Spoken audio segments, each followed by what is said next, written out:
This is Lindy. I'm in my son's house for about a week watching his house while he's on vacation in Hawaii.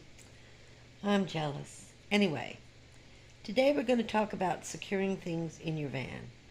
I will be real upfront with you. A van is a very tiny space, so I only use screws or L brackets because I wanted to get everything in. Your doors aren't necessarily large enough, so I break everything down and rebuild it when I get in. And normally I build it while I'm inside the van so that I get the dimensions right. So let's talk about that.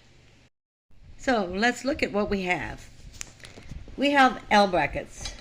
There are different shapes, different sizes. As you can see, I'm just showing a few. Okay? So depending on what it is that you have, you need to decide what kind of bracket is the strongest and how many you're going to need. For instance, my 4-drawer file cabinet, which is solid wood, I have 4 of these.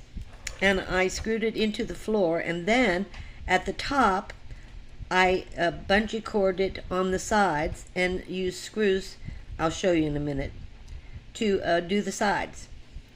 And so from the top it's being held, and from the bottom it's being held.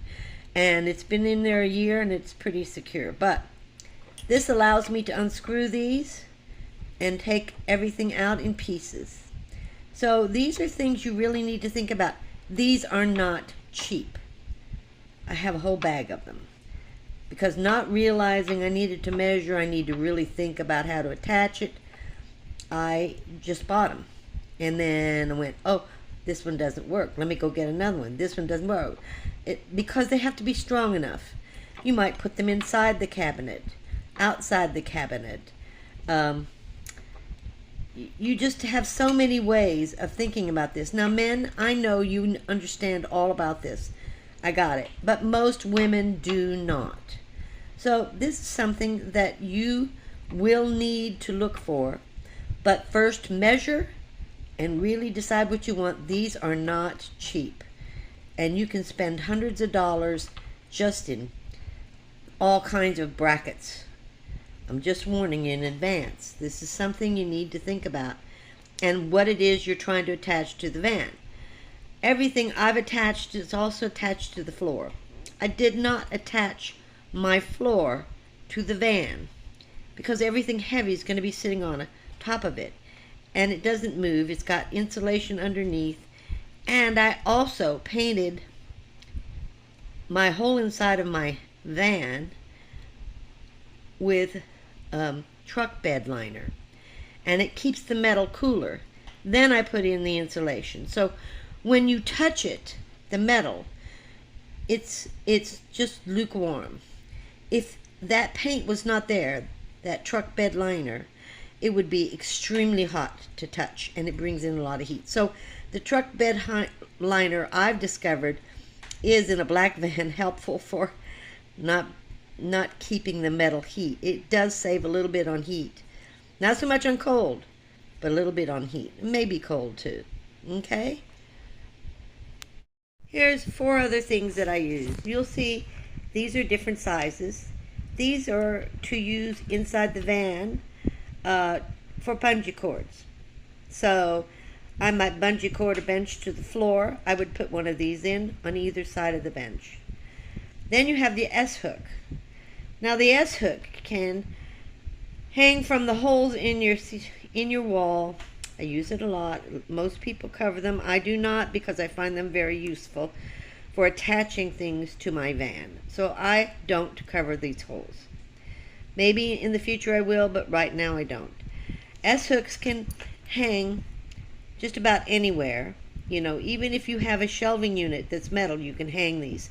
So these are very useful for just hanging kitchen utensils or things like that.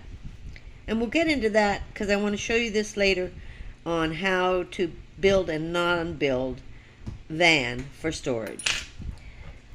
This is a rope hook. So this can easily be attached to the metal of the van or wood, whichever one you're using. And it's very convenient. And again, you can hang all kinds of things from it. You should be hanging stuff in the air. Let's see how much this was. Air. It does not have a price on it. I think it was like $3. I'm not kidding. It was not cheap. It's very solid. And they have sizes on them, so there's all kinds of sizes. This is a 9/16 rope hook.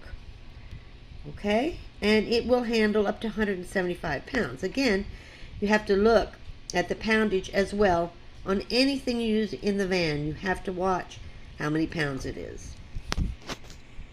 Now, I use a lot of these clips.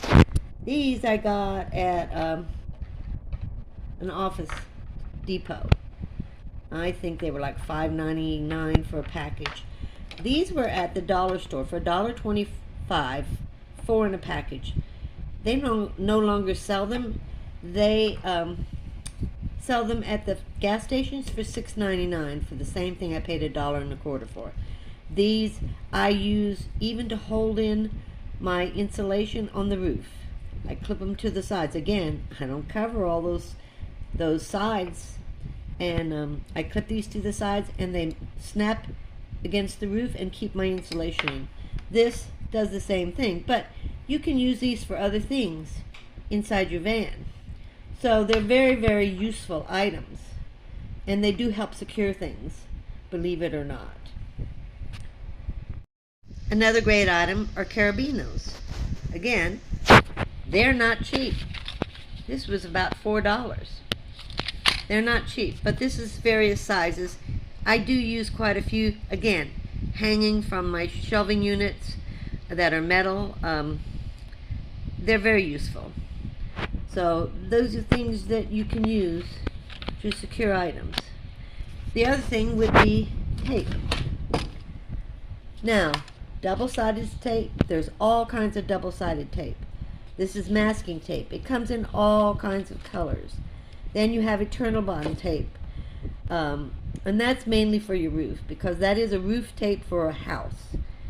I don't have any right now on me, but I just thought I'd show you masking tape. Not only are these things that you need to use or to have to secure things in your van, but they're also essential for things you may need to repair, even in your house. These are things you might find essential for repairs, for fixing things, for securing things. And of course, my little box of screws. You need all different sizes. This is just something you need. I have all kinds of sizes, and I have these little boxes, and I keep them in that. I always carry, of course, you should have a measuring tape. I have two, a big one and a little one. And of course, you should have some sort of scissors. A knife or a box cutter. You should have a box cutter, a knife, scissors, anything you need that you may need to cut things with.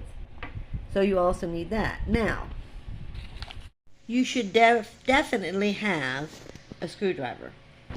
This is a rechargeable battery. This is one of my favorite things. I also have the light. I'll show you that later. And a saw, a whole outfit of this. And of course, you should have all the various drills and screwdriver sizes, all that. I will show that to you as well.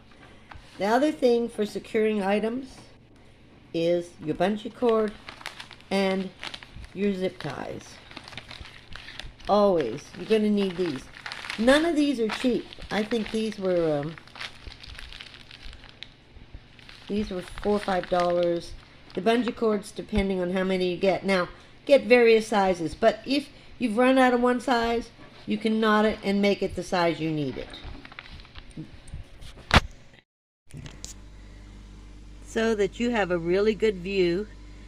There's one on the front and the back, and there's two on each side of this size of the L brackets, holding my 4-unit, 4-drawer file cabinet, which is solid wood. There are all kinds of bungee cords. This is the stiff bungee cord. And here are the loops that I showed you, the metal loops you screw in. And that, I used three of those, and I put this stiff bungee cord, which a lot of people don't know about, but they're very stiff. They're excellent. They're just quite expensive, okay? One pair was $8, and this is the small pair, and the big pair was like $12. But boy, they're worth every penny. And then I tie it to the frame, and again, it's just stiff. It's not your normal bungee cord. I find these at the automotive stores, and I'll try to put a link so you can see where you can get these. This is, I call it an L bracket, but it's corner bracket. So it wraps around the wood. I can take all of this apart and take every piece out. Everything is done by brackets and screws. And this is my frame that I built to go over the wheel. I am really starting out with the basics. So I hope you're not too bored. But those of you just starting out know nothing about brackets and all this other. I had to learn this when I was building my van. Because I did make my bed, and I did make everything I did was by myself.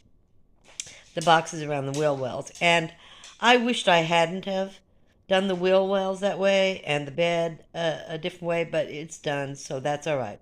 But I want to show you a different way in a future video of how to cover up those wheel wells without having to build a box over them and still have storage. I thank you for watching. Please view, like, comment, and subscribe, if you will. If you enjoyed this, thumbs up. Thank you. I'll see you next time. Camera.